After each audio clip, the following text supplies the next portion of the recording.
Paring Ambed, alam mo mas mataas, times or plus? Ano ba yung tay? Simple. Siyempre, times. Ganun ba? Tay.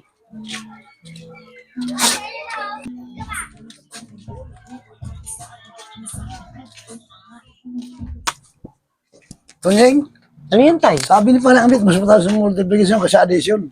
Ano ba naman yan, tay? Simpleng tanong na yan eh. Siyempre, multiplication na mas mataas dyan. Pati ba naman ikaw? Naniwala? Siyempre, patunayan mo.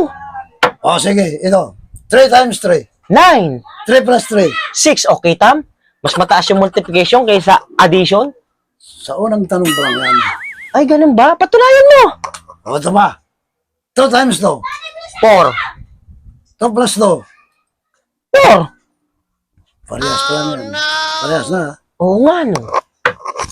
Ito ba? 1 Sige. times 1.